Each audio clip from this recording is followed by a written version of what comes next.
Zuchu. Nimekuita zaidi ya mara 3. What a decision.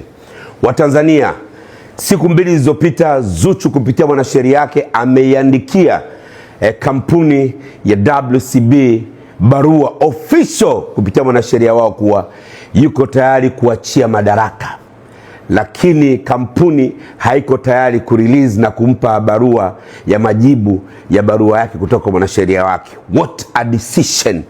What a decision. Maamuzi moja ambao ni mazuri katika karia yake ya mziki.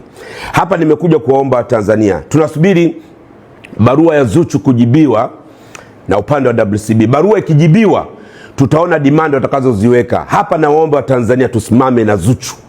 Sasa barua ikijibiwa, naomba Watanzania wote, mimi nitamuomba Zuchu aweke namba ya simu ambao tutatumia kufanya malipo ya gharama watakazomwambia katika kuvunja mkataba. Hapa tutasimama na Zuchu mwanzo mwisho, na mimi nitakuwa kinara. Niko tayari kuuza gorofa langu la bilioni 1.3 kuweka mchango baada ya wao kurelease barua na kuipokea, kuweka demand zao wanazozitaka. Hapa tusipepese macho wa Tanzania. Kama tunataka mziki ufike mbali, kama tunataka Zuhura aipeperushe bendera ya Bongo Flava kimataifa, basi hapa twende tukasimame naye. Tunasubiria, bado mwanasheria hajajibu lolote barua, lakini kaipokea mwanasheria wao barua, kaipokea lakini kujibu hajajibu. Na tayari sisi kama familia, upande wa Ukikeni, upande wa Zuchu, tunasubiri majibu.